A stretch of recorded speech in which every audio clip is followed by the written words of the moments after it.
Good evening, Dr. Barik sir. Good evening, sir. Dr. Bhaskar sir. Bhaskar Bandarkar. Good evening to everyone. Good evening, sir. Can Yes, you sir. hear? Welcome, sir. Welcome, sir. Thank you. I see.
Sir, good evening, sir.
Sir, Bhandarkar sir, Bhaskar Bhandarkar sir. Sir, good evening. Yes, sir. Yes, sir. Good I am evening, there, sir. sir. Karpasamy calling from Trichy sir. How are you, sir? I am very fine, sir. How are you, sir? We are very happy to see you in the first session of our maritime day. Sir, Trippi chapter, Thank one you of the very much best. for coming in, sir. Thank you very much and coming in and gracing the occasion, sir. Yes, sir. Thank you very much, sir. Pleasure is mine, sir. Yes, sir. Thank you, sir. Yes, sir. Thank you, sir.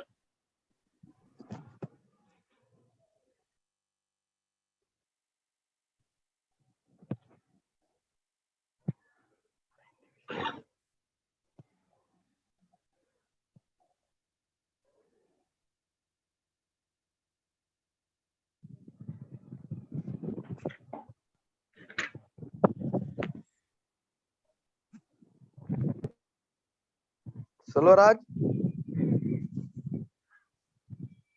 Salwaraj. Good evening, sir. Karpasamy sir, good evening. Good evening to everyone. Yeah, yeah. We will start the program. Sir. Sir, Today our division board chairman, Mr. I invited him, sir, today for the presiding over. I invited him, our chairman, Marine Division Board. He only indicated me about 10 days back this celebration of this Marine Day. Thank you. Yes, His sir. period luckily got this Maritime Day celebration as a statutory day. Yeah. Okay. Thank you. Take care. Barik sir, Dr. Barik sir. Good evening, sir. Yes, sir. Good evening, sir. We will start the program, sir. Just wait. Some introduction is there. Just wait. Okay. After that, we can start. Yeah. Okay, no problem.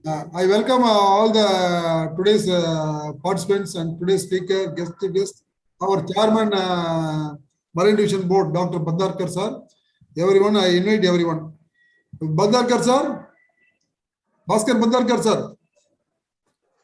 Yes, sir. Hello. Yes, Good evening, sir. sir. Good evening, sir. Good evening, sir. Good evening, sir. Sir. So we request you to preside over today's function, sir, and about you can also indicate about today's importance of World Marine Day, sir. Please, over to you, sir. Over to Dr. Bhandarkar, sir.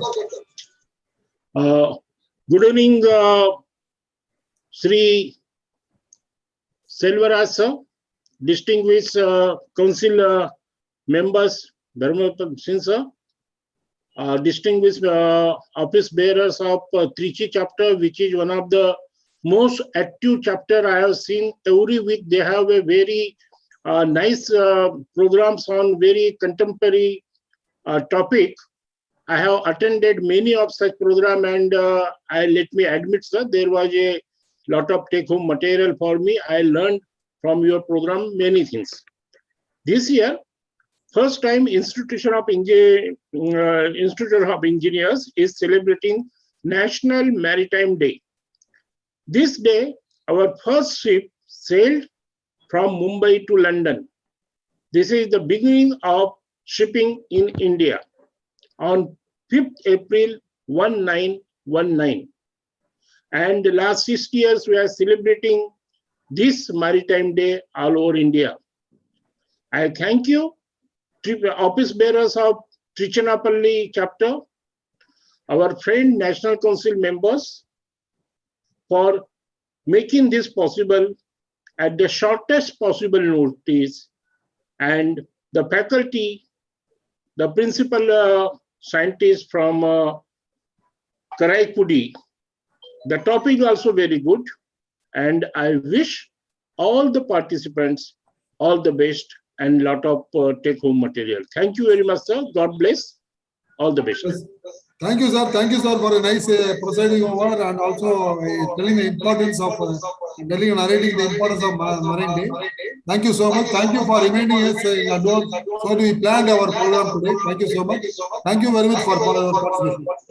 Today we have an interesting topic, that is corrosion of copper-based alloys in marine environment.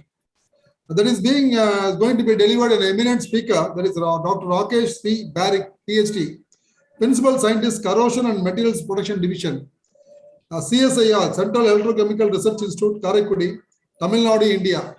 First of all, we thank you, sir, for accepting our invitation to deliver a nice topic to all our members and students and faculties. Thank you so much.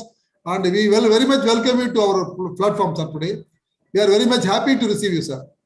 Today's program is organized by the Institution of Engineers, Trichinapalli Local Center in association with Computer Science of India, Trichy Chapter, Safety and Quality Forum of New Delhi, IEA, and Indian Institute of Welding, Trichinapalli Branch, Indian Institute of Metal, Trichinapalli Branch, Indian Institute of Industrial Engineering, Trichinapalli Branch, Indian Society of Non-District Testing for Non-District Testing, Trichinapalli Branch, Kumari Arivel Paravai, Indian Welding Society, Southern Zone.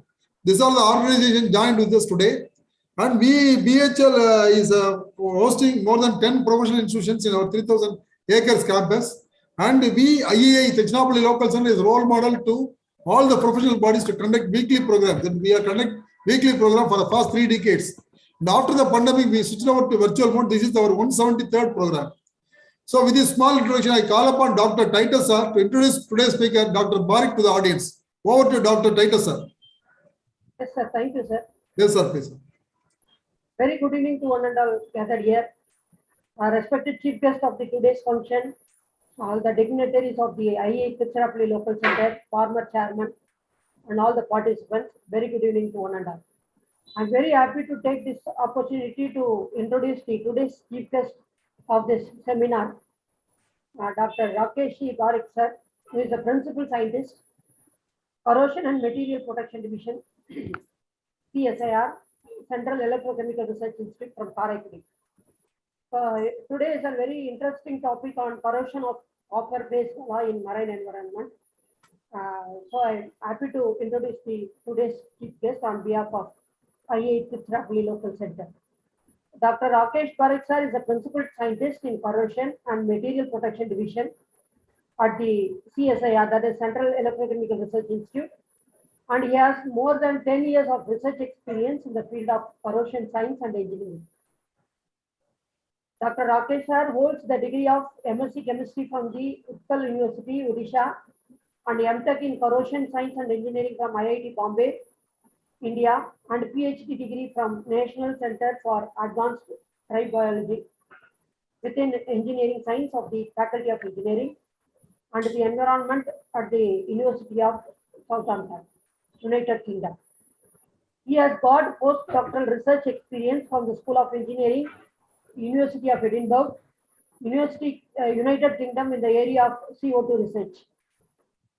Dr. Rakesh sir has a research interest in flow corrosion, solid particle erosion, and erosion corrosion interactions, mass transfer kinetic under hydrodynamics, self-assembled monolayer for protection, potential dependence of adoption and disruption of organic inhibitor molecules, galvanic corrosion in heat exchangers, cathodic protection for oil and gas industries, biocorrosion, natural product as an anti-fluent, and design of high pressure cell for testing in the supercritical fluid. He has been working on various funded projects from CSIR, DST, and various industries like IOCL India, HPCL India, GAIL India, and Boeing USA. He has published and presented several papers, and his H-index was 14 and I-index indexed as 13, and he has published several books and chapters on galvanic corrosion and corrosion inhibitors. He has a teaching experience in corrosion science and undergraduate, that is BTech in chemical and electrochemical engineering, and also PhD level at SAR PhD students. He is faculty in charge for corrosion practical for BTech and experimental electrochemistry, AFL LPR for PhD students. He is the technical coordinator and faculty for industry as well as academic oriented and technology courses on fundamentals of corrosion and mechanism and cathodic protection and pipeline corrosion for engineers, entrepreneurs and practitioners, etc. With this short introduction, I am very happy to take this privilege to introduce today's chief guest, distinguished chief guest, Dr. Rakesh C. Parekh sir, who is a principal scientist. So once again, I am happy to welcome you, sir. And also I thank the organizers, Dr. Selvaraj sir and the former chairman and honorable secretary for giving me this opportunity to introduce today's chief guest. Once again, thank you on behalf of IIT Tiruchirappalli Local Center. Thank you, sir.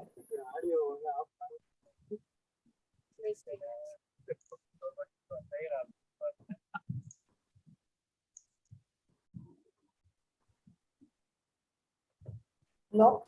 Good evening, sir. Can you see the slides, sir? Yes, sir. Yes. Yes, sir. It is visible. Okay, I'll just make the full screen.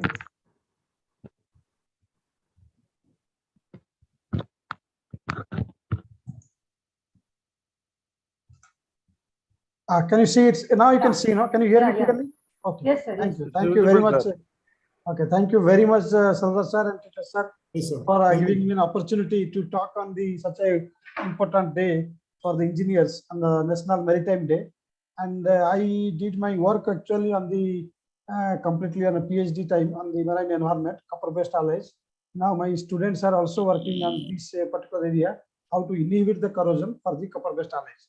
So today, actually, in this talk, I know it's very, very interesting. In the evening 5:30, this program is being arranged, and I'm sure people will be, they might have finished all of their work, and now they are all willing to attend and listen to me.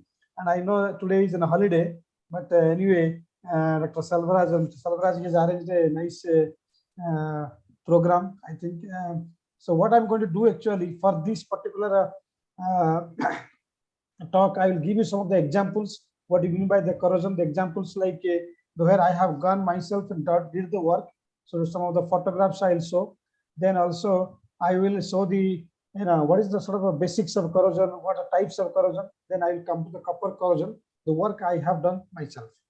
So this is actually one of the metal I always put to my students. So we know that, when you talk about a metal, a precious metal, we all like to aspire. But here, one of the good thing is that we never see the price keeps on going. So what is the secret actually there, and why this metal is, being, the price it keeps on going, but while the other structures I will show you, it is being, getting damaged. These are mechanisms I will come into later. But now we know, like in childhood, we get the first hand, one of our item is a bicycle. Then we, in couple of months or in couple of years, it starts, undergoing corrosion. Then these are the pipe, like a crude oil storage tank. This is the work I did for the oil and gas industry. They store the oil. So here you can see entire area. If you look at it, so much metal is involved. So everywhere they need to protect it from the corrosion. This is one of the inner corrosion you can see on the structure, which is the manhole of this tank.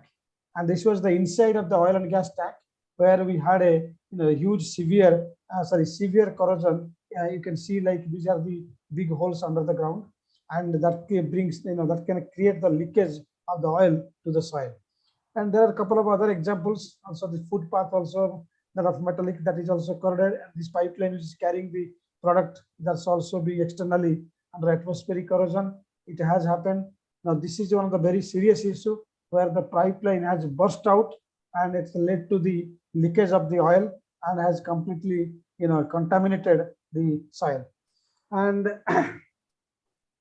this is a similar, another example also, where you can see that the pipeline has a, has a big crack on its surface, and it has a spillage of oils. This is another example we recently worked, one of the pipeline, where we can see that inside there was severe corrosion in this substance. Like you can see, this was the failure actually we have observed. This, like it can lead into the product from inside of the pipeline can come out. These are the examples I just want to show you, because I have been working on these areas, and I have collected all these images where I use it. And this particular work, like a heat exchanger, we all know that in this M plate, we have like is a copper based alloy and this titanium tubes. These titanium tubes, and there is a bimetallic contact, and at this particular one, there is a corrosion. If you can look at this one, there is a new one, and all these components of the centrifugal pump, this choke valve, this monopump, and this propeller, all these are used widely in the seawater environment. Then these are a couple of other, this is one of the thermal power plant where we went and we looked into the health condition. We did the health condition monitoring, and all over the places we took the different photographs and we assessed their corrosion. And you can see that even this concrete for constructing building, this support structure, then wherever there is a blisters formed even under the coating, the damage, you can see the severe crack on this supporting structure. And inside this concrete building, concrete actually is a pillar actually, you can see the rebar, reinforced rebar, how it has undergone corrosion. Then our own transport sector, what we call it, buses or the railway or the flight. This particular one is a real incident.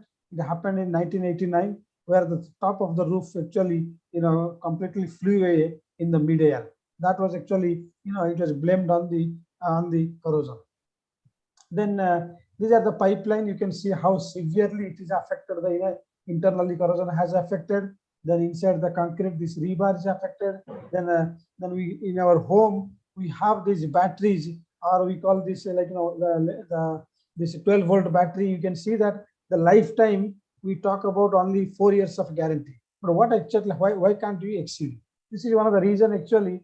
In the battery, where you have this, you have one end anode and one end of another metal or the cathode, they actually reacts to the environment and they lose, the undergoes corrosion, and it leads to the performance drops. And this is one of the bridges to a bridge on the seawater. You can see if you don't protect it, that the rebar itself now is due to corrosion, it is coming out. And this is one of the chemical plant where they store the chemicals that also undergone corrosion. So what are the structures I was showing you? These are all actually externally, all the industrial structure and all that. But these days, suppose there is a teeth knocked out from your due to either due to the cavity problem or it's being an accident, we go to some dental implant, and that dental implant to get the enough mechanical strength in addition to the other property like biocompatibility and other things. But then we are going for a different types of metal. That's also on, it can react to the within the saliva. So what I'm trying to tell you, these hip replacement, these structures within our body we have been using, but that also we have to be careful that we choose the right material so that it doesn't corrode. So now I just come to what exactly is the corrosion. This is what we talk about. Why does this happen? How does it happen? And what are the factors responsible for the corrosion to happen, and where does it happen? So the definition, very simple, chemical and electrochemical reaction. As we are, in the CSIR, Central Electrochemical Research Institute, it is named. They talk about the electrochemical part. I mean, it involves the current and at the interface of a metal and within the environment. What are the reaction happening? So in our institute, we talk about the battery, we talk about the hydrogen energy, we talk about this corrosion, we talk about the plating. We all play with the metal surface interface with the environment. Then we look at that, the electrochemical behavior, and suppose there is a metal and it's reacting with that environment. If it's degrading and deteriorating, that particular one, we are talking about the corrosion. And simplest example, we talk about the rusting of iron and steel. That is your, when you talk about a corrosion. And why does it happen? I will have a, the example I was showing you, like the gold, it's always shining. And when it comes to silver, you can see the surface gets tarnished. Then you talk about your industrial structures, they start tarnishing, they start degrading, they start damage, deterioration, all happens. But while some structures are very, they don't, they are intact. So this is actually the main mechanism. What we have been saying in the corrosion, it's a natural process. So what happens in the natural process? We have been getting all these, all these components, metallic components of the alloy.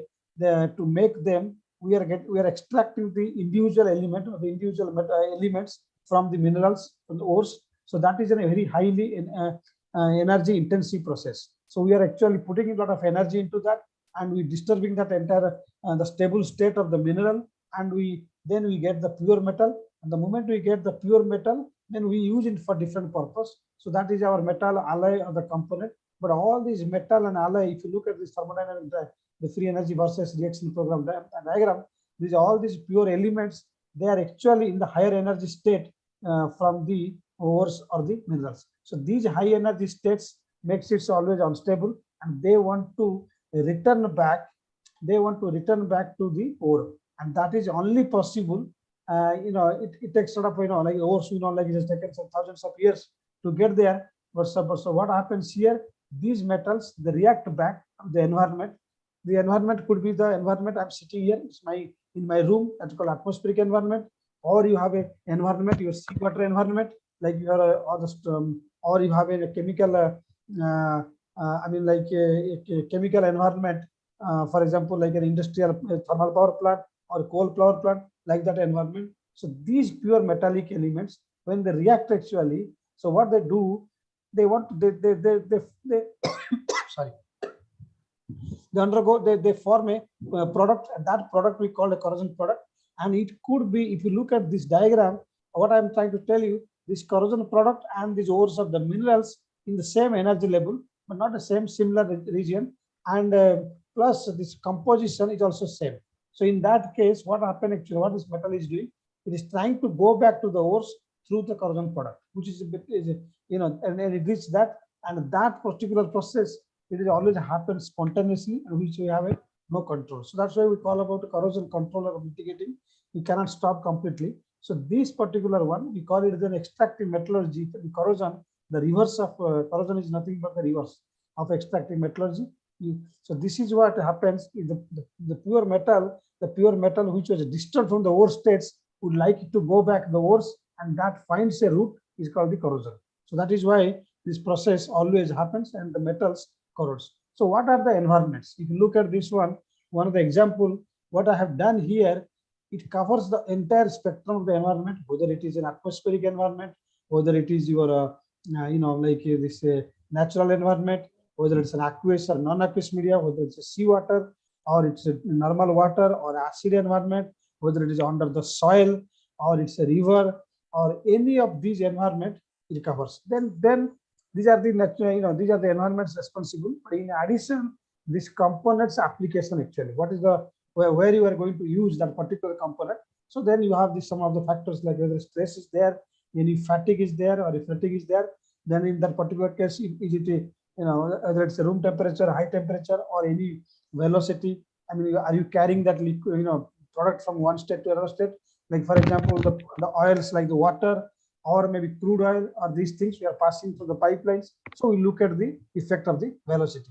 So what I'm trying to tell you, so the various and whatever the environment surrounding us, whether it's a dry, whether it's a wet, or it's a completely immersed one, aqueous condition, they can be make this metal to corrode and go back to the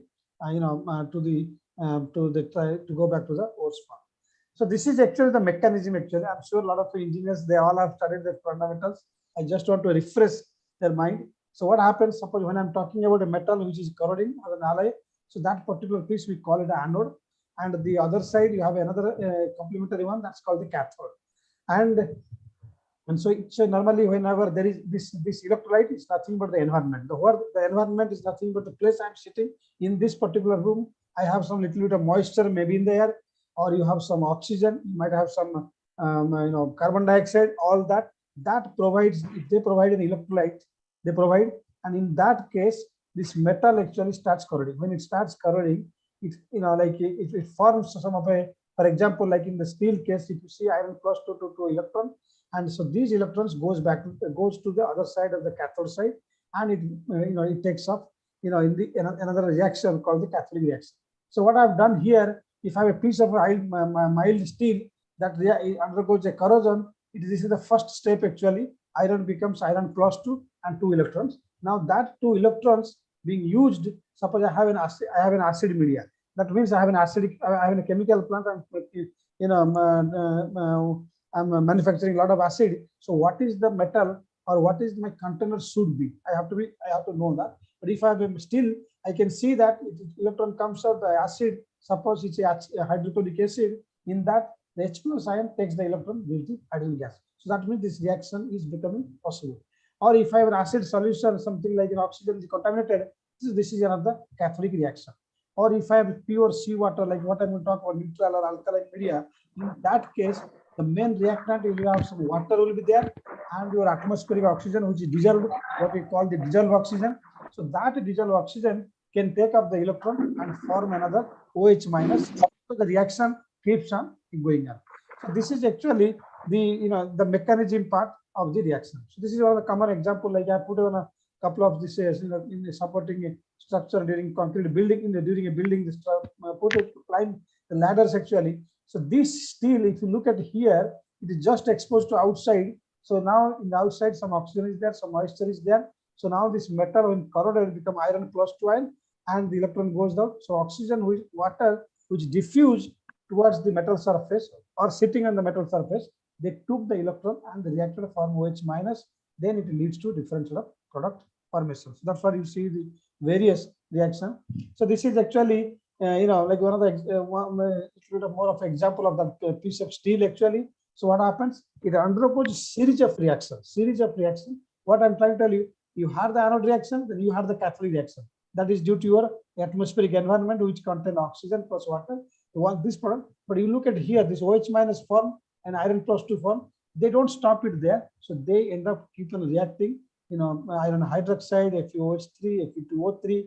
There are actually 10 to 20 reaction happens with this particular component in a suitable environment. So that leads to the deterioration of the steel structure. This happens in the atmospheric condition. And if you have like a heat exchanger, what I was talking about here, this particular piece of work I was doing, where I had a titanium tubes and a copper-based alloy.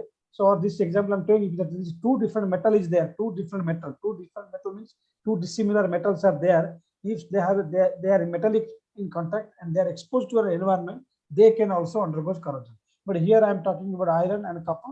iron is corroding compared to copper. And we know that it based on the galvanic series, we can also come to know which metal will corrode and which will not corrode first.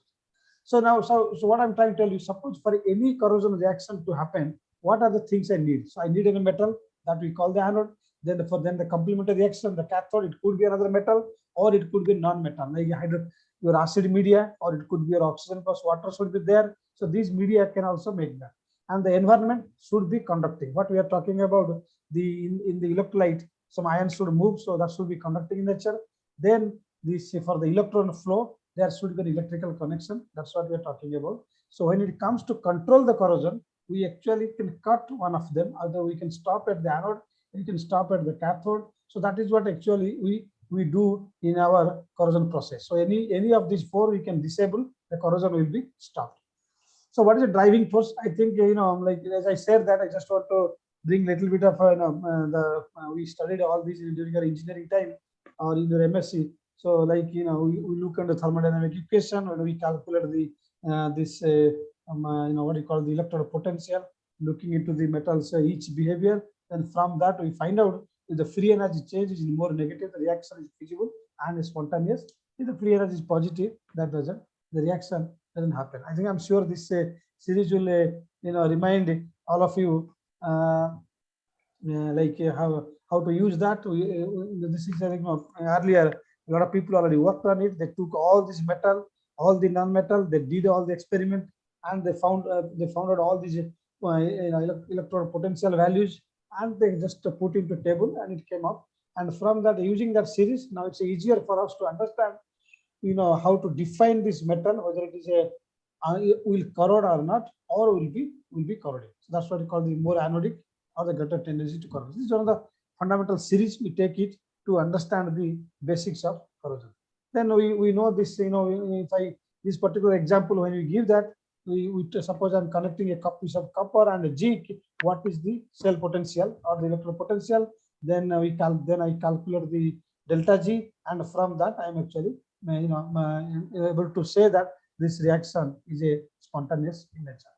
Then another series, I think this is actually the electrochemical series is more of fundamental, but when it comes to a galvanic series, this particular example, what we have now in the literature, they have they took all the metal, they all alloys, and somebody was sitting near the sea or where the seawater is flowing at a velocity of 2.5 to 4 meters per second, and temperature was varying 10 to 25 degrees. He just measured the potential. He just simply used a multimeter and measured the potential for a certain period. Then he ranked all this potential, and based on this potential, we actually put them in the different position, whether this metal will corrode or not. So by just looking at this particular series, I would be able to design my my structure, and I can say that which will be how to prevent the corrosion.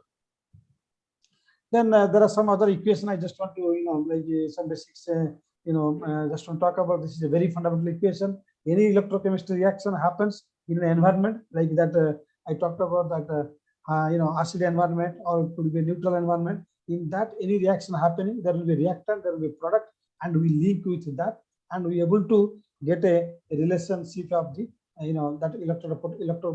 the voltage value or electrode potential at that particular condition.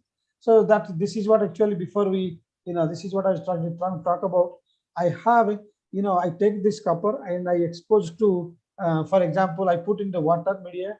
Then I can, without running any experiment, I can just use this equation and calculate the various E value with respect to pH. So pH is nothing but the amount of your H plus ion or the H minus when you're changing from the acidic to alkalinity. So in that condition, how this metal, for example, I look at this copper.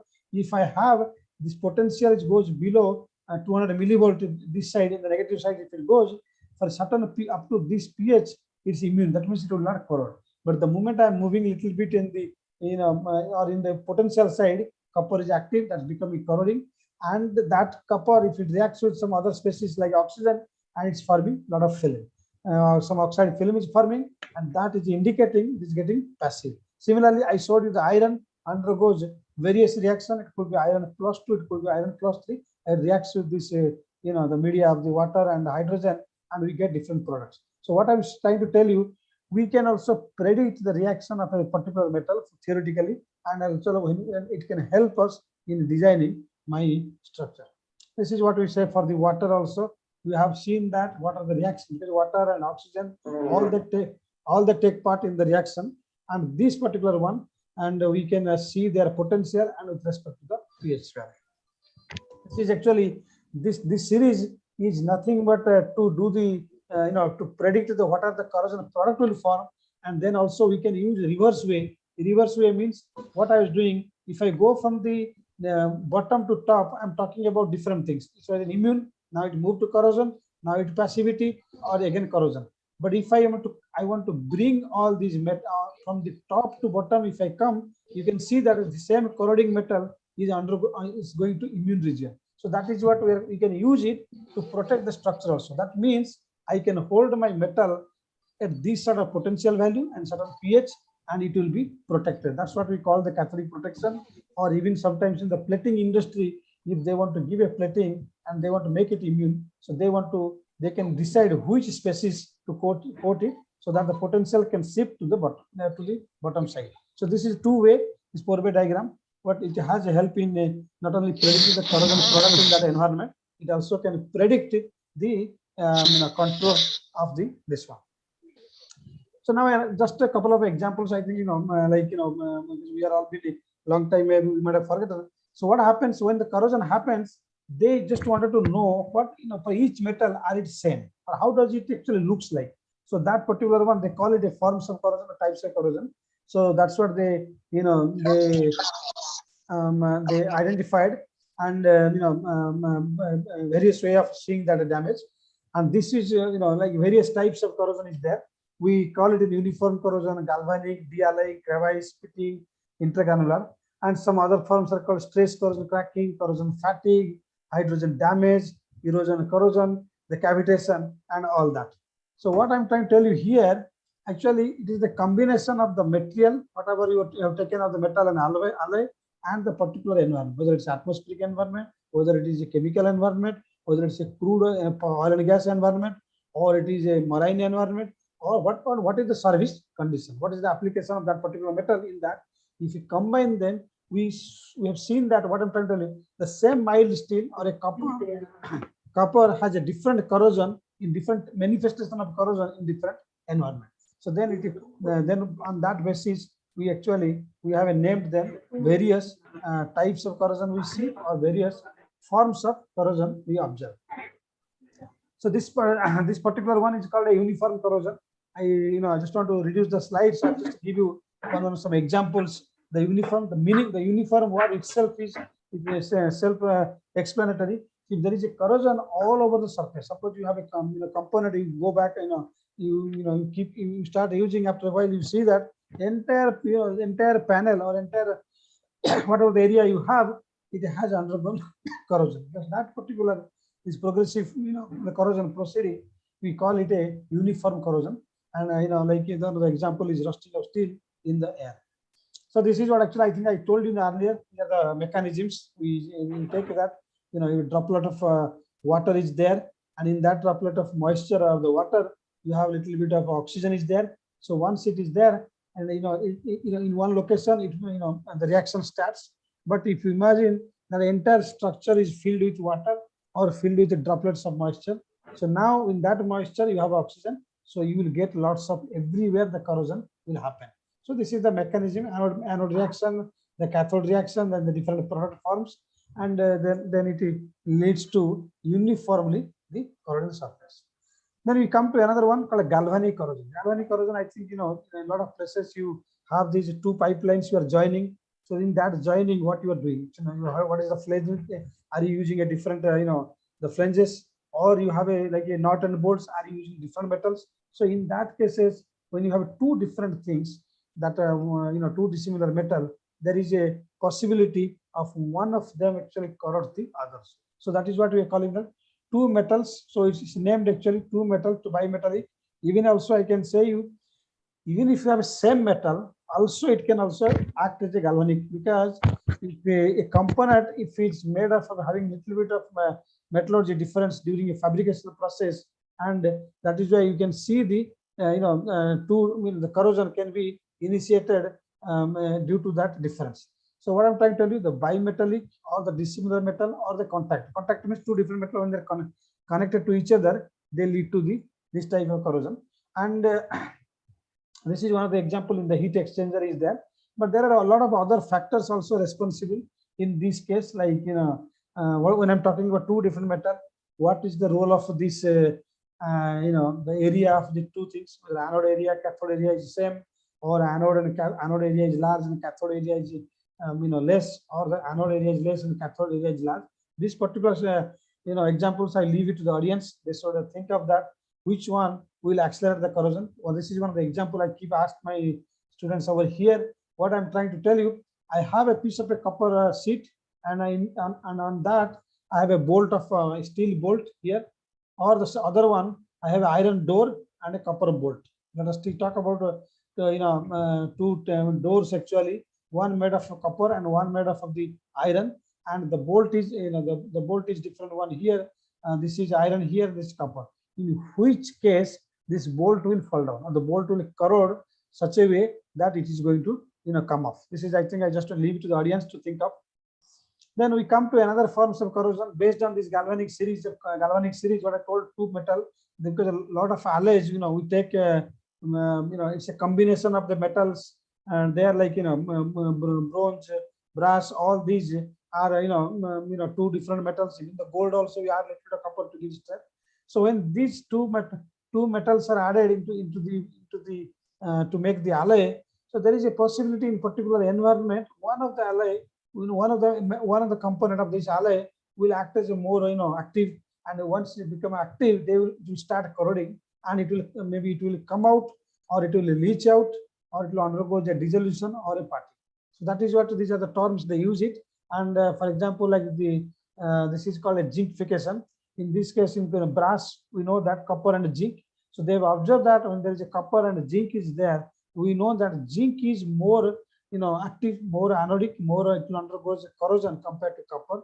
So in that particular alloy, they have seen that zinc is selectively dissolving out, and that particular one we call the de-zincification. This happens in a lot of alloying structure. You have to see that when there is it can leave a lot of porous structure inside. And this is called a graphitization. This same thing like carbon and your cast iron. In that like carbon acts as a cathode and iron is anode. In that case, the localized iron starts leaching out, and this is also we call the the flake type of products actually forms on the surface. Then another forms of called corrosion, the crevice current. Example I was showing that aeroplane, which actually the roof of the aeroplane came out. This the roof were connected, like there is a these are riveting, and this there was some sort of a micro gaps. So what I was showing in the beginning, we need to reaction. I was showing on a beaker. So beaker is nothing but having an electrolyte like that environment, and that environment contains moisture. In particular here, suppose it contains moisture and oxygen. If there is some space is there, some area is there, maybe some like to occupy some microliters of liquid is there, like in water or a chloride solution is there. If oxygen is there, so the reaction can happen without we see that every day. So if you cannot see that, the reaction actually being happening inside, and one day you will see that all the rivets are corroded, and it makes these two of the panel to come out. Or in case of the two of the pipeline, if they're joined, you put a rubber gasket nicely, and to stop that so that water doesn't go. Sometimes to prevent that, you do the welding, those things. So what I'm trying to tell you, if there is a gap actually in between the two of these metal to metal or metal to non-metal, like your gasket, or overlapping of surfaces, in that if there is some narrow crack or some opening, or what we call the fissure or a cleft in this sort of location, that area become an electrochemical cell, and corrosion actually proceeds. So these are the examples actually. This is what I'm saying. These are the in between in these two pipe joint. You can see some gap if there, and when you open it up, you can see on that washer and severe corrosion has happened, and in this bolt also. And then you look at these edges here, the severe corrosion. This is actually I designed it to run some experiment for the corrosion. Yeah, this is what I was talking about, the aeroplane structure. You can see inside these two of the roof that the roof of this aeroplane. this rebating, actually there was a micro gap was there, and that actually become a, it initiated the localized corrosion inside. Nobody could observe it because it was a, the electrolyte was sitting there. It is not like in a big amount, so very difficult to notice this problem. So this is actually the reaction mechanism actually. As usual, anodic reaction will happen, whether it is a steel case or stainless, or if you have a stainless steel, some chromium is there, then your cathodic side, cathodic reaction is there. The moment the electron comes out, somebody else should take it. Otherwise, the reaction will not happen. Then you get all these alloying element. Then in this particular gap, actually, your anodic reaction happening, and on the outside you have the cathodic reaction.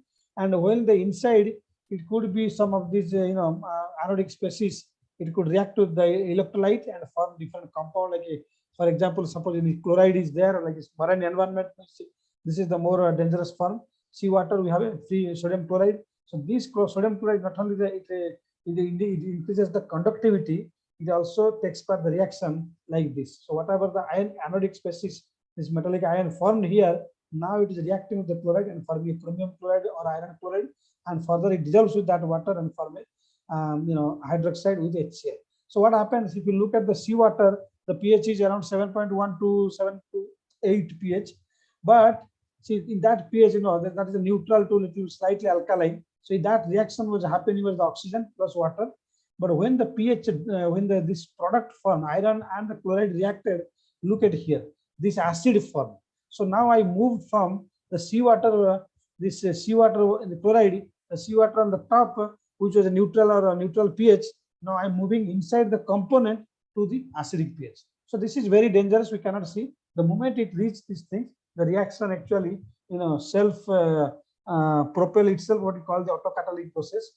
And if this particular one, keeps on going, we will get a big hole. That's what we call the pitting corrosion. See, in another form, like this pitting, actually, we call the formation of pits of the holes. This particular one I have taken in mind. Outside my building, we have the fencing was there for this one. I can see the grass on the other side. Whatever 1 to 2 mm thickness of this pole, metal thickness was there. Then on the top of there was even the one coating was there. That also damaged. And this entirely, you can see the metal piece is not there this side. In the other side also, I can see the grass on the other side. So what I'm trying to tell you, see, this it leads to the pitting and the holes, and this is very dangerous. And that can make, for example, like imagine a gas pipeline, gas can leak out. If it's a crude oil or oil and or a processed product, petrol, diesel, that can leak out if it forms that kind of picture. That is very dangerous. So this is what we have observed when corrosion happens, and the product actually comes out. So these are the mechanism actually what I was trying to tell you. So initially in these in the top surface, suppose you imagine pH was there actually around neutral pH. Now the acid environment has formed, and this process, if it doesn't stop, keep on going. So it's initiated and propagated, and it leads to termination. Termination means the hole. If there is a hole, there is no more metal. So the reaction actually terminates, but the reaction terminates in the sense no more anodic reaction, but already it has eaten away the entire metal and has led to a big hole and creates very catastrophic damage. And there are various types of pits actually we see inside the metal. Then we come to another forms of corrosion. It's called intergranular, like our chemical bond. We have inside also metals, and there are within that grain boundary. Specifically, if the corrosion actually proceeding along that, sometimes also it can proceed there. So these sort of things actually leads to corrosion, and that particular one you can see the cracks here, and you look at the grain actually here, the localized attack there, and all these actually the corrosion is proceeding. This is one of the case actually the C actually during welding or the heat treatment process in a temperature of sensitization temperature 400 to 900 degree temperature. In that particular, the mechanism is very interesting.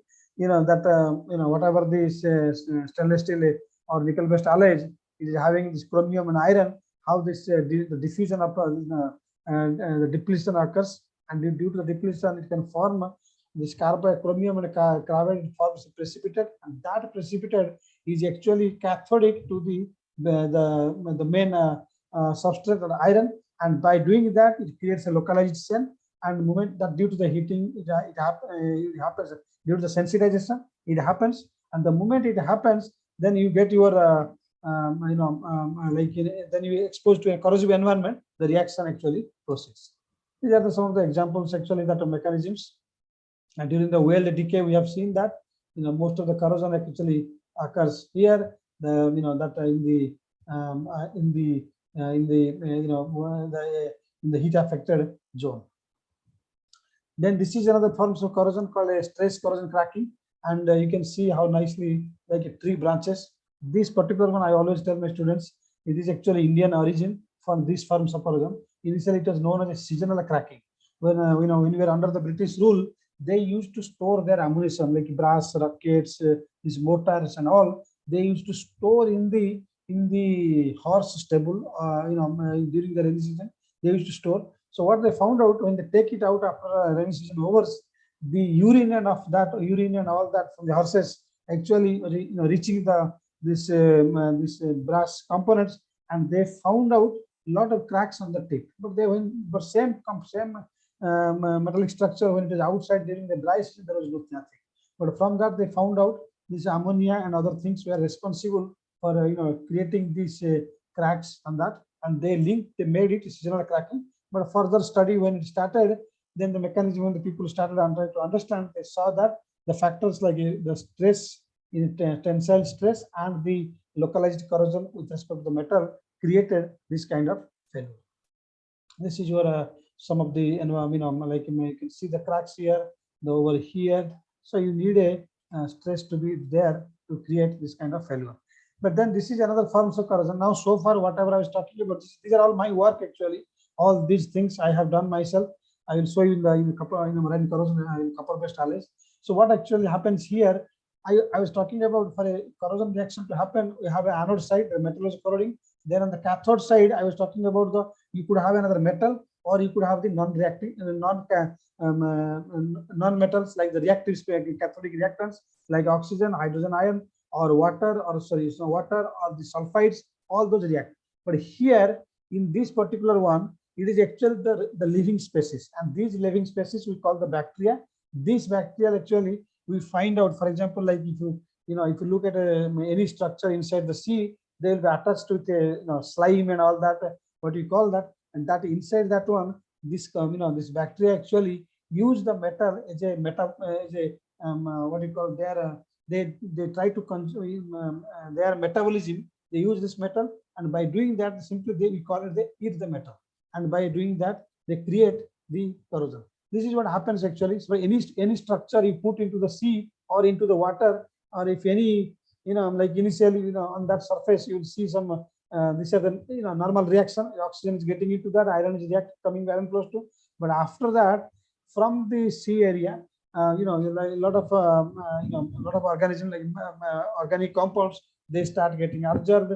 Then they allow these microorganisms to come in to settle that. Within a period of 1 minute to 1 month, there will be a colony. The colony will form, and that colony, what we call the biofilm, and that biofilm actually becomes within that biofilm. Earlier, this simple chemical reaction was there, but now within the biofilm, another reaction will initiate, and that reaction is being caused by these microbes. So if you talk about different microbes, like we call it, the names are there. There are some bacteria, they try to survive on the iron. They try to survive on the manganese, called iron oxidizing bacteria, or iron reducing bacteria, or manganese oxidizing bacteria. There are some also other bacteria like a sulfate reducing bacteria. So these bacteria actually enhances another step of the reaction, and it accelerates the corrosion. Then this is another forms of types of corrosion for hydrogen enrichment. These days we talk about the hydrogen energy, that is the electrochemical formation of a gas. The moment you get the gas, you need to store it. You need a container, or you need to transport that, whether you are transporting the pure gas or you are transporting the liquid hydrogen. So in that you need a metallic structure. Like the house, we are getting cooking oil, cooking gas, it comes in a metallic cylinder. So similarly, if a metallic cylinder, you need to have a right piece of a metal. So what happens here, this cathodic reaction, which we are talking about, H+2 hydrogen gas, but sometimes this hydrogen, instead of forming the hydrogen gas, what they do, like this should be the reaction should be at the interface. Instead of that, we look at this nascent hydrogen. This nascent hydrogen enters here. Now this is actually within the metal. You can see that within the metal, this is the reaction. This H and H is combining inside and forming a gas. So that means like a lot of this hydrogen which is formed here by taking the electron, they could go in the other way. They could have gone on hydrogen gas and could have escaped out. Instead of that, they have entered into the substrate itself, like your the wall of your cylinder, like wall of your cylinder or the wall of your pipeline. The moment it enters, they combine inside and forms hydrogen gas.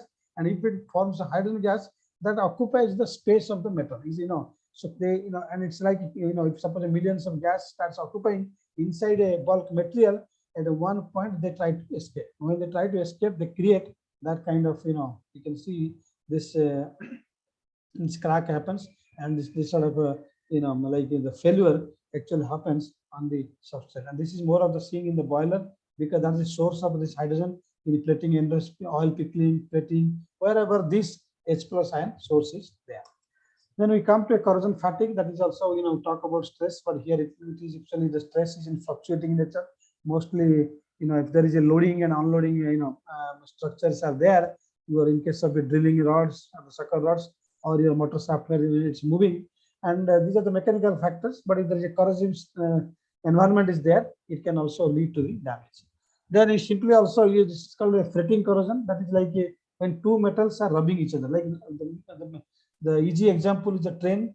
The train is moving on a track. If you see closely, the top of the train, the railway track, and the wheel on one side, it when it moves on the track, if you go after that, you'll see the top of the track looks very shiny. That means the two metals are rubbing each other, but that is allowable so that the train can move. But to hold it, the two tracks, we have these elastic clips and all that. They actually they also feel some movement, and there is a and due to that movement, there is a possibility of some micro damage. If metal damage happens, that creates actually very active area. And suppose you are suppose your corrosive environment is there, it can corrode. So this is also one of the example, like your fencing in a house. You can see that the fencing the fencing wire is breaking down. This is nothing but due to the the fretting corrosion. Then we come to cavitation. These are the pumps, and they're handling the seawater and all that. And we know that as engineer, a lot of bubbles creating due to the pressure gradient. And that bubbles, when they collapse in one end of the pipe, one end of the metal structure, they actually create a huge impact, and they transfer the energy of that even the empty bubbles to that one. That energy creates damage the pumps, and by doing that, actually that that leads to the rough on the surface, and it leads to breaking the component. This is another structure called erosion, and this is what the work I did. Actually, I just come to show that in this case, what I was trying to in the beginning, I have a metal surface, I have an environment, but now that environment, if it is for example, like imagine a pipeline. What we do in the pipeline, we carry the water, we carry the liquid. Now that liquid, when it's moving, whether it is a laminar, it's a smoothly moving, or it is a very very energetic turbulent nature, or it is or inside the pipeline, if any solid particles are there, so those are the factors also can damage your component. So that we call the erosion and corrosion. So the corrosion is nothing but a chemical and electrochemical process. If I separate the erosion is not there is no chemical, it's a mechanical damage. Because if I take the water and keep on hitting a metal structure very high force or high pressure or velocity, without making corrosion, it can also damage that. So now, if the same water, if it contains very aggressive environment like chloride environment, it can also cause the corrosion. So that combination we call the erosion corrosion. So my work, actually what I was studying, now my students also doing, I also did, I looked into the copper waste alloys corrosion. So that particular component I was using for piping and for also the propeller. That is called a nickel aluminum bronze. The name is a bronze, but it is nothing but it contains the maximum percent of the copper. Iron, aluminum, and nickel, they are 9 to 10%, and iron 4 to 5%. Nickel, aluminum is this one. So what I'm trying to tell you, when you this copper, you're thinking like it's a, it has also advantage. Also has a, for example, when you talk about the microbial induced corrosion, copper is a little bit bad. Copper can kill the bacteria and it can prevent. But when it comes to a velocity or when it comes to high energy impact of the solid particles, this is a little bit undergoes into the damage. So what I was doing, when you talk about a copper-based alloy, similar reaction in the seawater condition and marine environment study I did. So copper actually became a copper ion, and as usual, the cathodic reaction, this electron was taking part in the cathodic side, forming an hydroxide ion. So now this cuprous ion, it undergoes series of reactions. Series of reaction means in the marine environment, I have the sodium chloride, 3.5% sodium chloride. There are a lot of other ions also there. Well, let us talk about only the chloride one. Then the chloride reaction forms a copper chloro complex. Then further it reacts with OH minus for a cuprous oxide. It also reacts from a cupric oxide. It forms another compound. What I'm trying to tell you, the moment the copper starts corroding, you can see it undergoes a series of reactions. Cuprous chloride, copper chloro complex, cuprous oxide, cupric oxide, one atacamide. So these are the reaction actually marine structure of made of the copper tube or this or any propeller, it actually undergoes. So this particular one, I was working on called nickel aluminum bronze. The nickel aluminum bronze is nothing but it has additionally aluminum is there and iron is there, nickel is there. So what they did, the same substrate when it undergoes corrosion is actually there is another product forms aluminum oxide. So what I'm trying to tell you, this particular this nickel aluminum bronze they used to use for the propeller, but due to this seawater, it can undergo also various types of corrosion. So this is actually I did some experiment. I just took the samples and put into the solution directly in the marine environment. I just want to show you. So I had, and these are the these are the called nickel aluminum bronze, the copper-based alloys. These are cupronickel alloys. They had some welding portion. Then I combined for galvanic one. I combined with the titanium to see that which one will be accelerate and what happens. Then same I was telling you, same metal also I combined and also wanted to study the corrosion. This was my structure. This was during my PhD time. I was doing this work. We put into the seawater and we left it for 3 years. Then while we every time we take one, there are so many boards were there with respect to time, seasonality, the duration, all that. I used to take it out and analyze what is the extent of corrosion. So now, when you look at all these things, you can see a lot of the seaweeds, the I think some structure there will be barnacles, and but in this particular one, you can see this copper actually it can kill the bacteria. So it's kind of a you can still it is looking good, but sometimes the green product is also formed of the structure. So while we are doing the test, so what I did, I actually measured a lot of environmental parameters like the pH, chloride, temperature, dissolved oxygen, carbon dioxide, salinity, what are the microbes there, what is the effect of flow. And we could see this from these graphs, see temperature, dissolved oxygen, they were repeating. You can see that nicely, they're repeating. There is a time here, the high temperature comes up, so there is a a lot of biofouling will grow. Then same time the oxygen will drop. This was observed, and this one we related with our corrosion. In the biofouling season, you can see the corrosion actually was very, I just want to show you. See, what I was trying to, in the biofouling season, the current density is high, but in the second one, we didn't see that because already the copper has formed a copper oxide, become cupric oxide, so that was not active there. There was no more reaction was there. But this experiment we observed actually for 3 years. So now when you look at the titanium surface, you can see the both are looking different. The thickness, there is a this particular titanium, it is not antibacterial in nature, so it was covered with the biofilm very thickness, and in sometimes we had some sea barnacles, and then some like a cell type compound were there, but these pure, there is no bacterial here on the surface, but this nylon bit only some things were there, but these are actually antibacterial in nature. Same thing also we saw with another copper nickel alloy, and we actually measured the various corrosion rate, and what we saw like typically this copper based alloys corrosion rate in seawater was this 0.015 to 0.05, but there was a slightly increase in the corrosion. When there is no coupling, we could able to get that, but there was a slight increase in case of galvanic corrosion, 0.014 to 0.05 and 0.07, 0.0272 to 0.1. This is due to the galvanic coupling. When you have a galvanic coupling, the other side like the titanium or the other another copper nickel, they actually encourage the cathodic reaction. If they do that, this reaction actually proceeds. Then we talk about the flow. Flow means, if I pipeline or we are getting the water to our home, if the pump guy increases the velocity, what will happen? It could break, it could burst it, like that we talk about.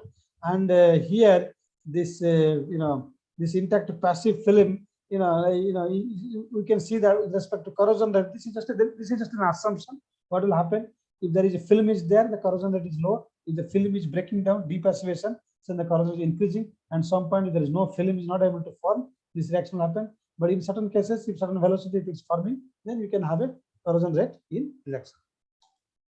This is what actually that nickel aluminum bronze. We are trying to know the what is the maximum service condition, the 5 meter per second, which they have recommended, and we actually tried to find out the corrosion rate different. I went up to 30 meter per second, and we saw that, and we can see that the corrosion, it is pure mechanical damage was there. So now, like I just want to, because it's a marine corrosion, we in order to, there is a copper. I told you it's a, it's good for antibacterial, but when it comes to seawater, it's not able to impact, stop the impact. So we need to modify the surface so that we can actually withstand the corrosion. Here. So what we did actually, I did some experiment.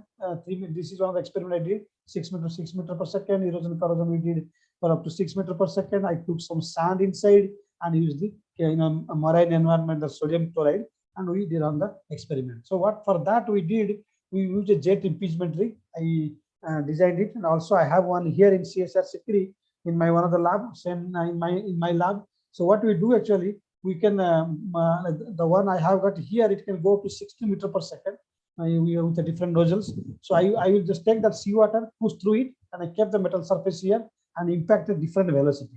By doing that different velocity, I can look at the corrosion, erosion, and erosion corrosion behavior and study its mechanism.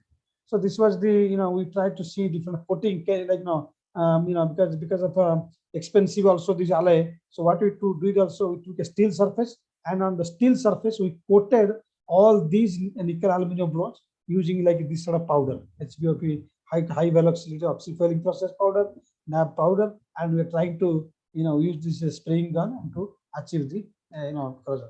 So these are the coatings actually we did that, and this is just a initial coating. When you get it was like a little bit of some of the impurity and some splats and all were there on the surface. So what I'm trying to tell you, when you have a pipeline, you see the substrate is there, this orange color shows a nice film is there, one protective film is there, then your water is going, inside the water, if you have some sand, you have a corrosion product, that also can create a mechanical damage. And by doing that, they are actually removing that film. You can see from this orange color, now the film is removed, and while they're removing, that also brings, that then it depends on the angle of the solid particle impacts, or if there is a possibility of that component to, while the flow is there, it cannot self-recover it. Self-recover means cannot self-protect it. So by forming again the film. So the way of, in a pipeline, in certain places, it could be like, maybe 30 degree, could be 90 degree, could be 60 degree of impact,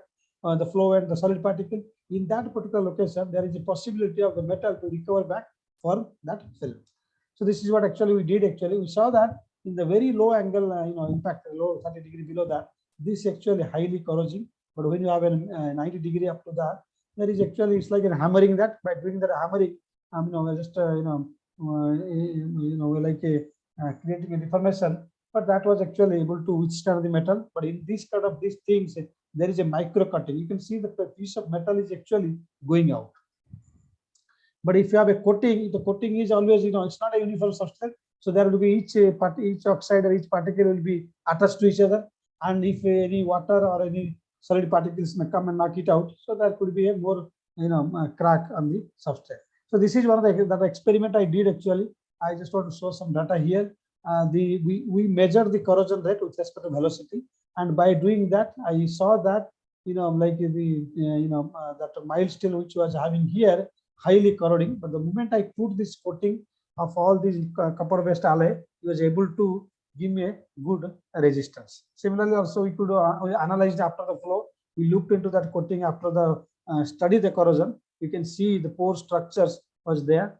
and also I measure the erosion rate. I need to quantify with respect to velocity. That way, that we call the kinetic energy of the particles, the solid particles. So we found out the corrosion rate with respect to the term is called volume loss per impact.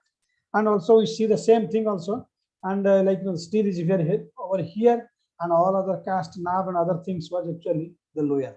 That actually self-explanatory. This was the coating was being higher. The coating is being higher here. It is due to the porosity in nature. Same thing. You can see this is what I'm talking about in the flow direction. The flow was actually with respect to sand. It was cutting that metal substrate. This is what we observed that. Then in erosion corrosion also we did. Now what I did, I took the seawater, I took the sand and run this experiment at a different velocity. By doing that, I could see that my steel substrate is not good, but if I put a coating on the substrate, I could be able to achieve some good resistance. So similarly, we can see the impact of the flow on the substrate. These are the SEM image. Then we try to find out the pure mechanical damage, then pure corrosion, and the synergy and the total erosion corrosion.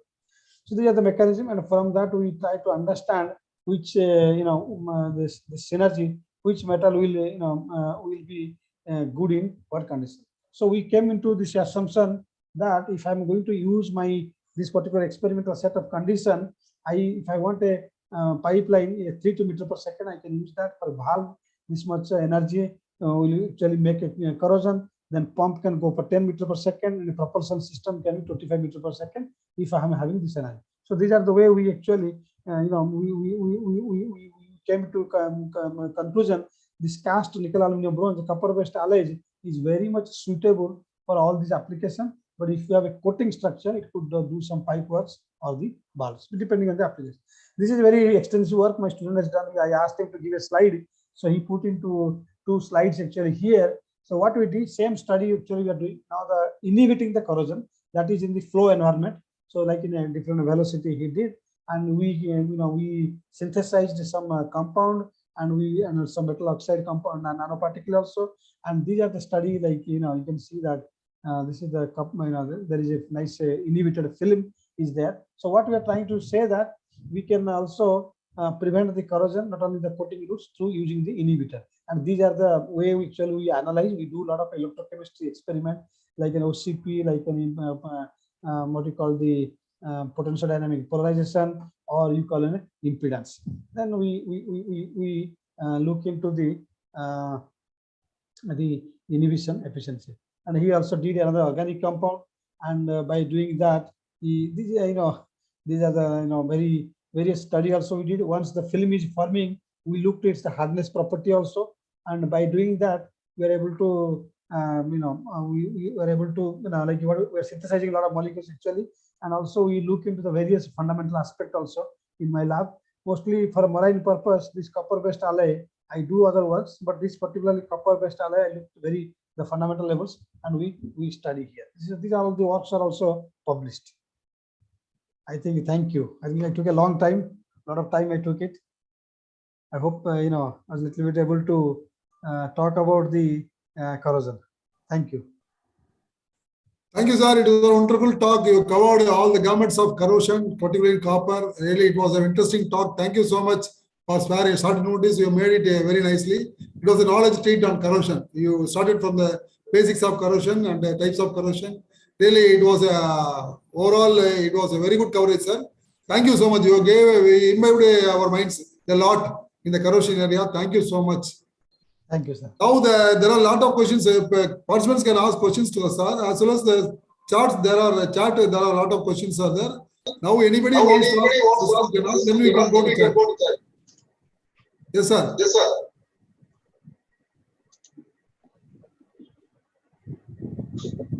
Sir, please ask. Boris sir, first I am Commander Dr. Bhandar sir. Let me congratulate you for the wonderful presentation from start to end. You have started with the basic, and you have given the latest technology. My question is that, given a choice, whether casting or 3D building of NAB propeller, because now 3D printing is catching up very well. On board Yes, sir. ships, we are having 3D printers for chota mota requirement. Yes, sir. So do you think 3D printing will be beneficial than costing of these propellers, sir?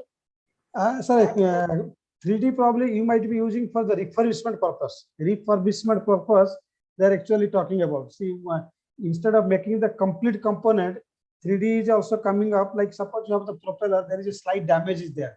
Can you take the to that site and repair it? One thing, and or you can make a new component. But the 3D problem is getting the powder actually. The powder industry, what I understand, we have a group also. I am also proposing this nickel, aluminum, bronze, two routes actually. There is a proposal on the coatings, electrochemical deposition coatings, because in electrochemical coating, so far, if you see 3 alloys are coated, but there it contains 4 actually: copper, iron, aluminum, and a nickel. Copper, aluminum, iron, and nickel. 4 are there. That is one route. But in case of 3D, that is actually one of the promising technology. But the only issue is that if you can get the powders, all the mixed powders, you can get it there, and it will be, if it's a cheaper one, then it is very good, sir. Very good, and it's a within 24 hours, I'm sure component can be made.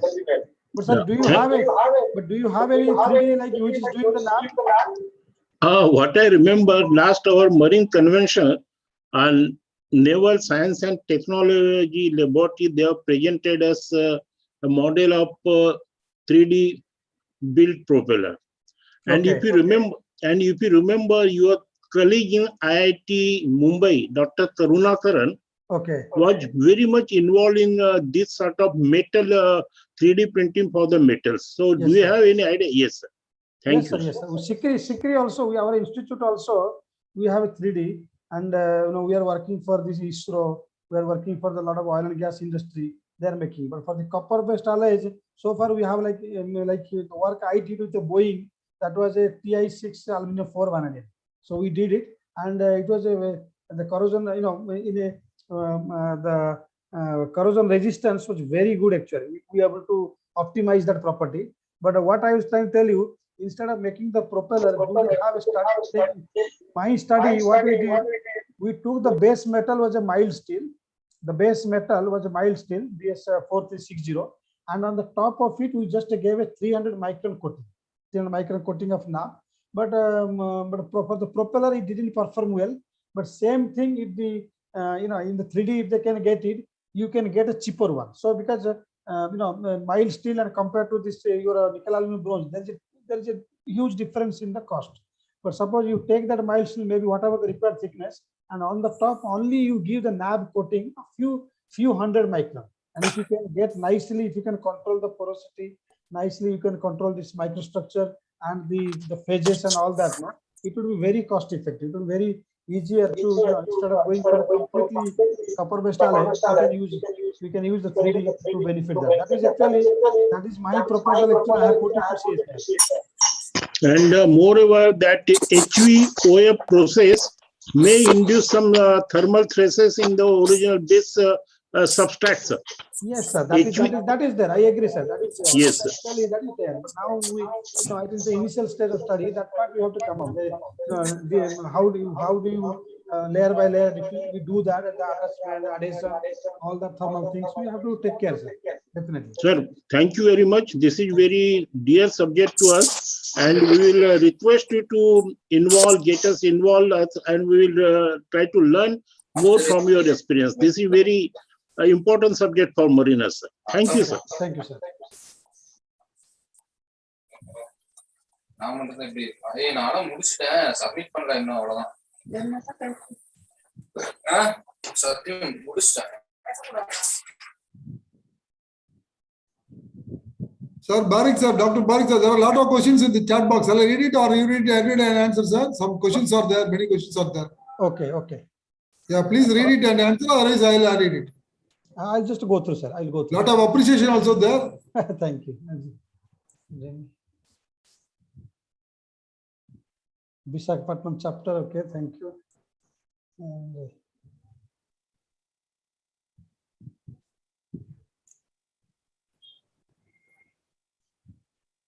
Sir, even they can ask, even, sir, you share my email ID to them, that also they can send the question. Because we do a lot of projects actually. We do a lot of projects. How to avoid stress, steels, reinforced concrete, cement structure. Is there any special protection or coating to be applied before the casting concrete? Sir, this is the person who has asked. I can just tell you, CSA Sikri has transferred that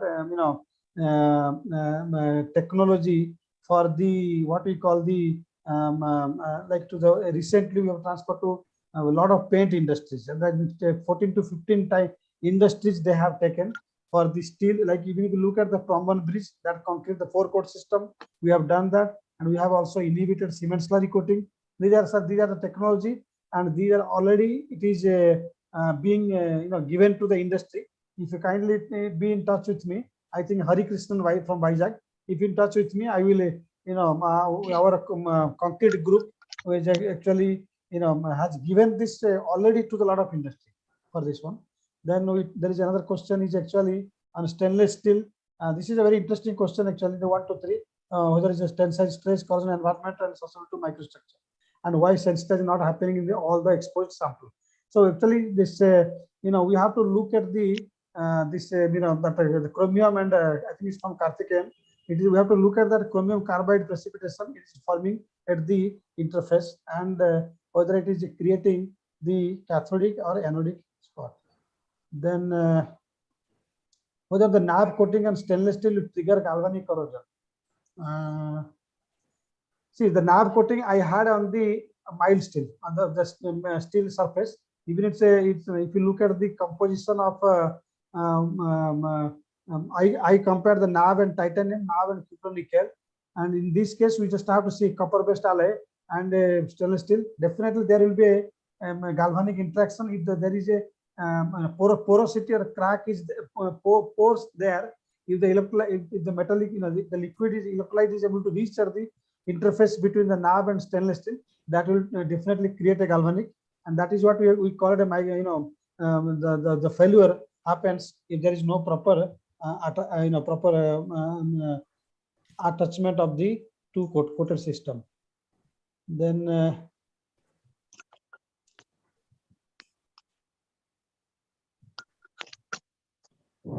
sir, what I can say that, sir, you kindly share my email ID. There are a lot of other questions also I can answer.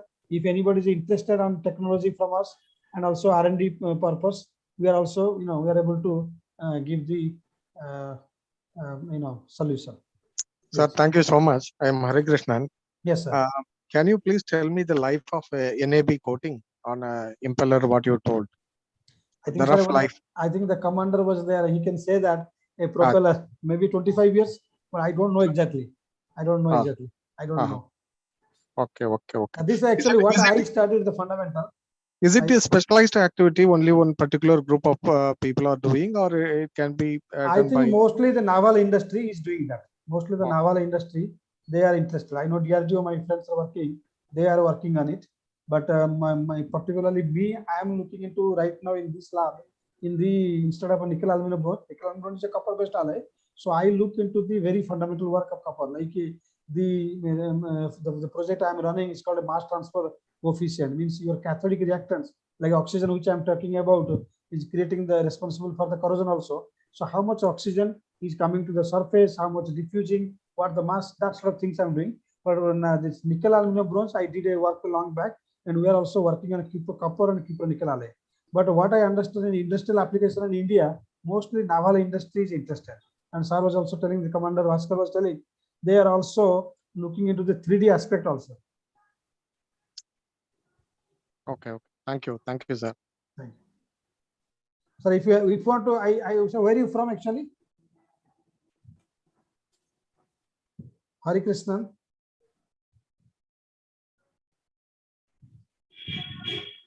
Hari Krishnan, are you from Vizag? Which institute?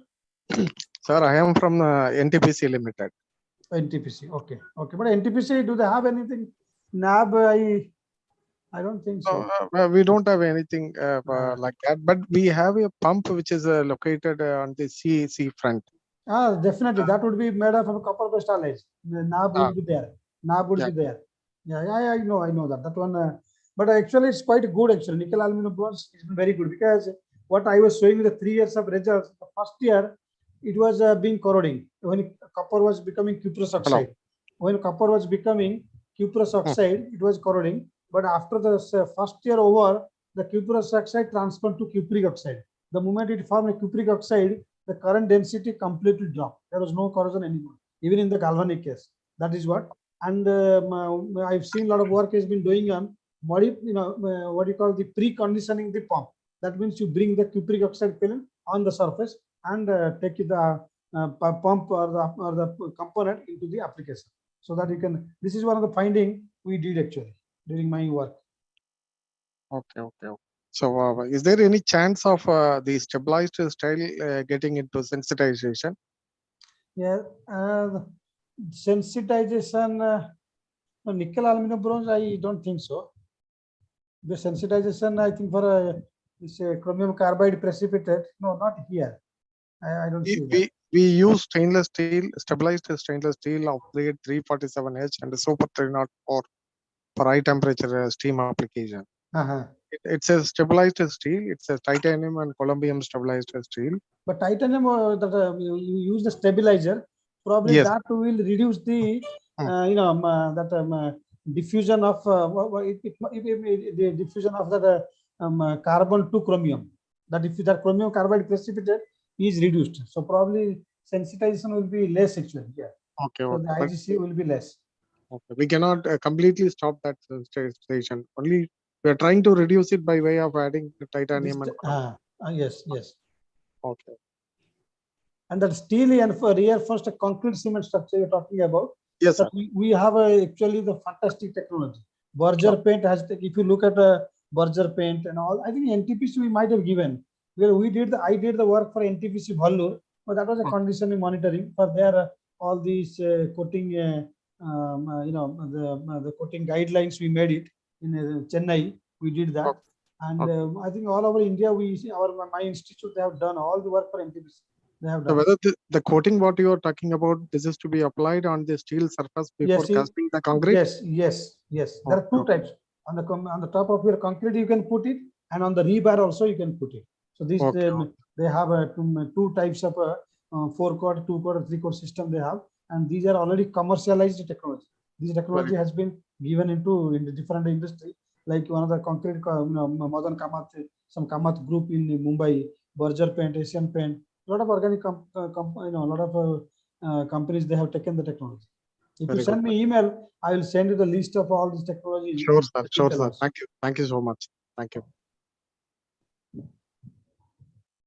Sir, Dr. Barik sir, so many people appreciated your presentation today. That is Dr. Bhaskar Bandarkar, our Marine Division Chairman, has congratulated you. Our past Chairman, Dr. Karupasamy, has congratulated.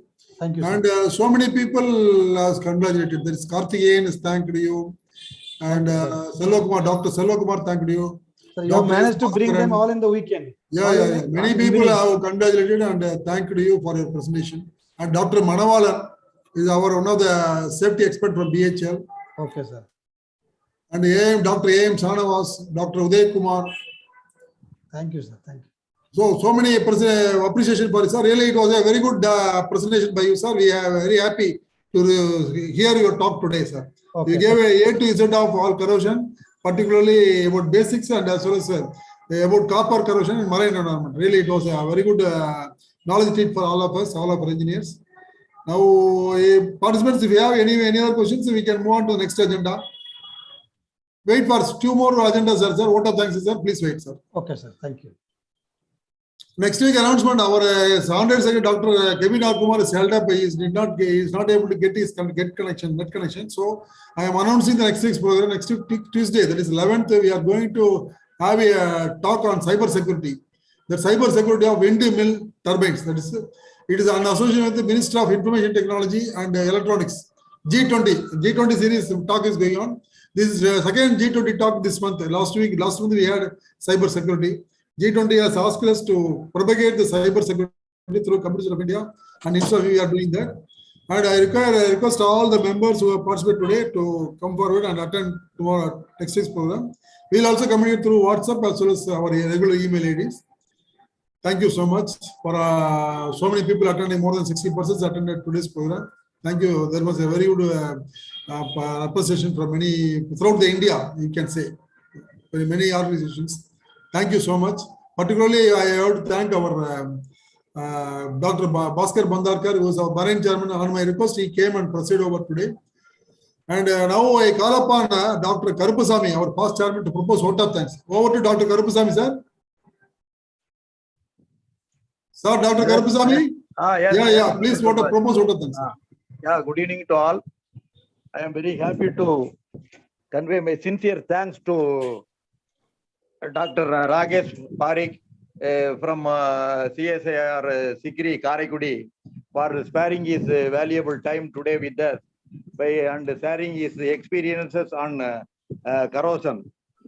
He taught today the corrosion basics and also conducted various studies by using different material and with varied environment and all. Thank you, sir, for sparing your valuable time and gave very useful lecture on the Maritime Day. Now, today we have conducted. Normally, we used to conduct many statutory days by IEA headquarters, but this today we have conducted the first time the Maritime Day got the approval last week. Accordingly, the Tiruchirappalli local center got a chance to conduct the statutory day first in the IEA headquarters itself. So we are fortunate to have our division board chairman, Dr. Bhaskar Bandarkar, also joined with us and presided over the today's webinar program and also graced the occasion. Thank you, sir, for joining with us, chairman division board, sir. And tell me, sir. Hello. Thank you very much, sir. Thank you, sir, for persons, sir, for the great program organized by Trichy chapter. Very nice. Okay, thank you very much, sir. I'm getting some echo problem. Hello. I also thank all the participants who have joined this program, large in number throughout India, and also joined from our all the professional institutions who have jointly organized this program today. Thank you once again to all the participants who have participated and enjoyed this program. Thank you. Have a good day. Thank you. Thank you, Dr. Karupasamy, sir. We have to specially thank Dr. Muralidharan Srinivasan, who was behind the scene. Actually, he only identified sir, the Bhaskar sir, Rakesh Parikh sir. And also we have to thank Mardamuthu sir for his meeting with Sikri for today's program. Thank you so much. Thank you all of you, sir. So sir, I am Muralidharan. with all your permission, sir, Muralidharan sir, please, sir. Sir, I am here only. I am just joined. Yeah, please share some words, sir, with us. Yes, sir. I joined only a little bit late only, but I know. No problem. Yeah. Thank you so much, sir, for your support. Really, we enjoyed your very good talk, sir, by Dr. Parikh. We enjoyed the talk. That's what. Yeah, I know, sir. He's actually he's from PDF from PhD and PDF from UK. He's a very experienced scientist in our division, and he worked very lot in many of the marine corrosion field.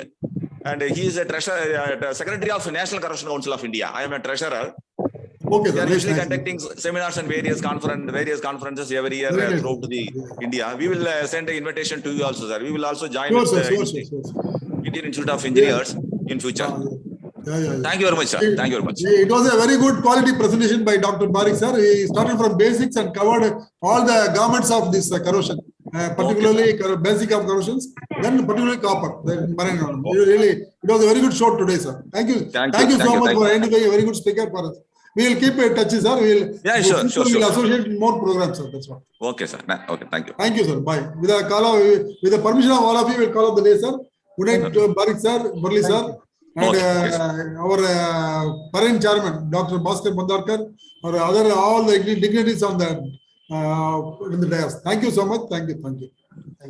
Now the feedback form will be posted on the chat box. Participants can fill the form and they can get the feedback certificate. They get certificate on their mail inbox. Dr. Titus, please post it, sir. Please post the feedback form, sir.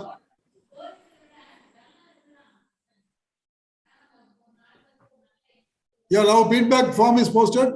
Kindly fill it. You will get your e-certificate in your inbox. That's what.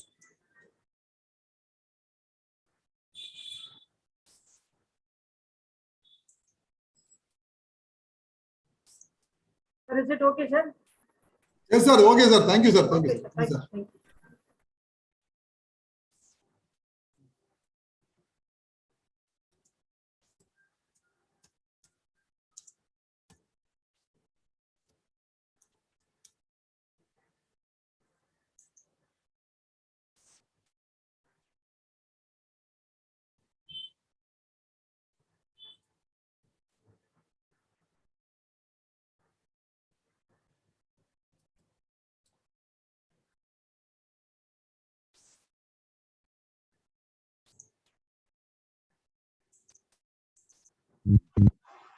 Sir, I'm not getting the link, sir. Huh? What's that? Not getting the link for certificate. 1 minute. Yes.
All the participants in chat box, the feedback form is kindly fill it. So kindly fill your correct email ID, your name and all. So it will reflect in your certificate.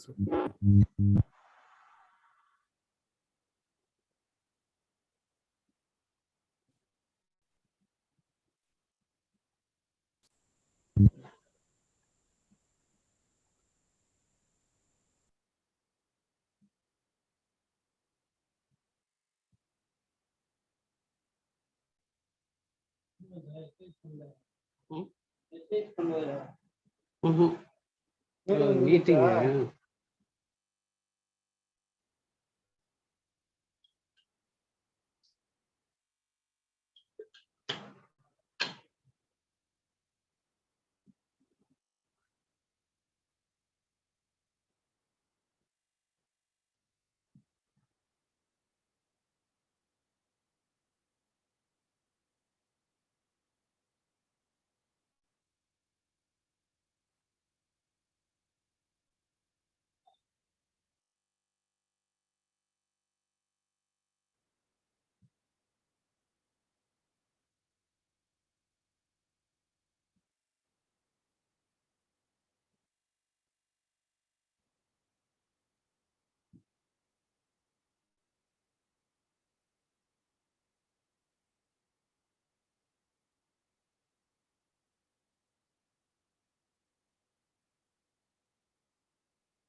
Ilango sir.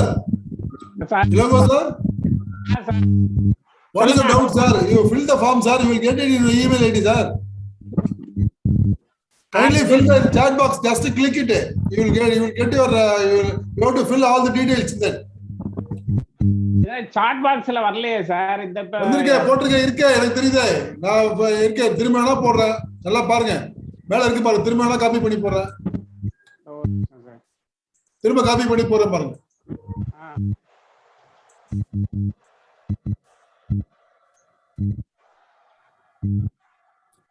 போட்டிருக்கேன் பாருங்க. திரும்ப போட்டிருக்கேன். மூணாவது தடவை போட்டாச்சு. fill up பண்ணுங்க. just click பண்ணீங்கன்னா you will get all the you have to fill all the details. You will get it. your inbox chat email கரெக்ட்டா fill up பண்ணுங்க. தப்பா fill up பண்ணீங்கன்னா வராது. சாட் பாக்ஸ்ல வர மாட்டேங்குதா சார்? இல்ல இருக்கு பாருங்க. chat box இருக்கு பாருங்க. click the chat box. Ilango sir, Dr. Ilango sir. Kindly click the chat box. It's available. The HT form GLE ன்னு வருது. அதான் HTTPS ஃபார்ம் இருக்குல அந்த ஃபார்மை கிளிக் பண்ணுங்க. கிளிக் பண்ணீங்கன்னா you have to fill all the details in that. ஒரு 5 line fill up பண்ணனும். என்ன டவுட் உங்களுக்கு சொல்லுங்க. ஓகே சார் அதை fill up பண்ணிருக்கேன் sir. Yeah, the forms are posted on the chat box. Kindly click it. You will ask lot of questions, sir. For 4-5 questions fill up பண்ணுங்க. உங்க email ID, name, organization.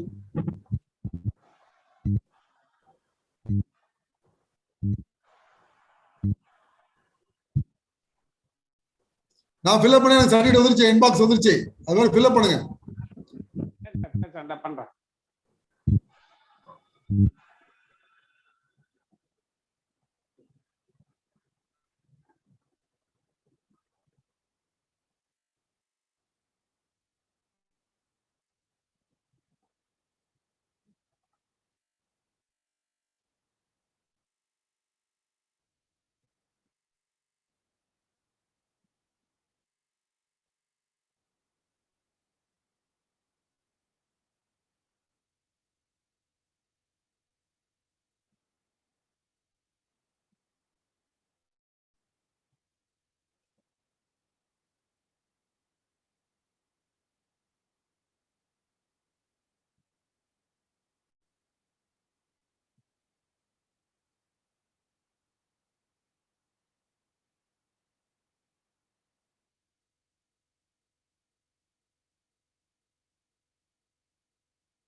Sir வந்துருச்சு sir, certificate வந்துருச்சு. Hello okay sir. Thank you sir, thank you. Welcome all those.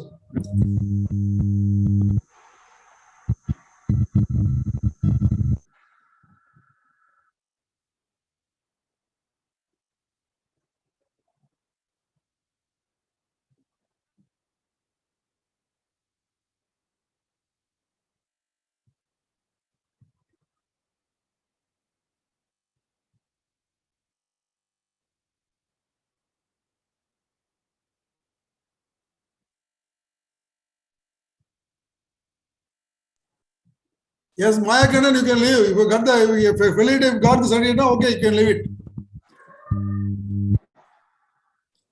Link already posted, Mr. Gopinath. Link is already posted.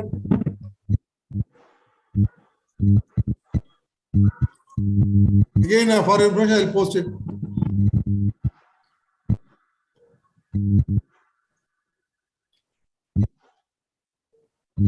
Welcome, Maya Kannan. For Gopinath, the link is provided. Please fill it. Says Gopinath DEEE. Please fill it. Form is posted in the chat box.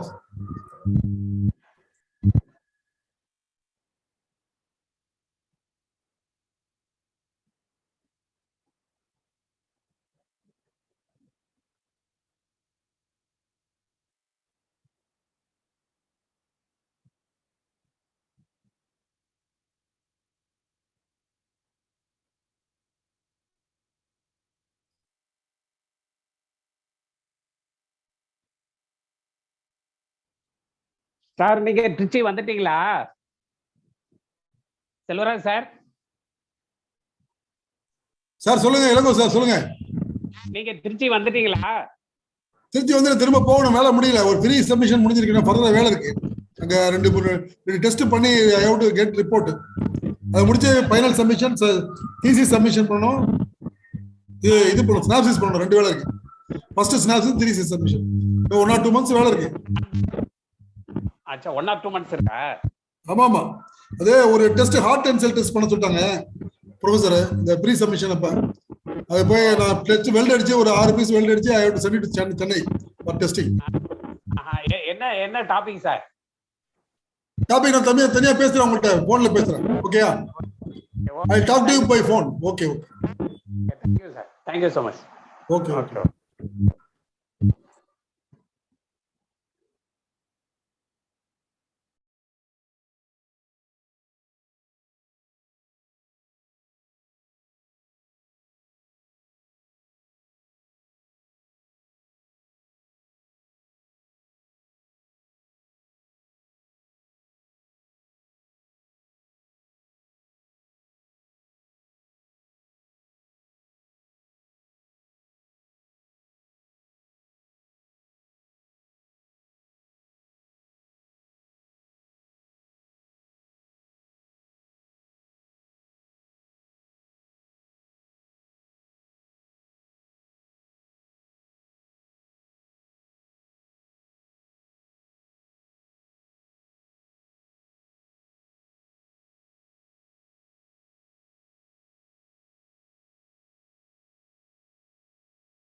Sir, Silvera sir.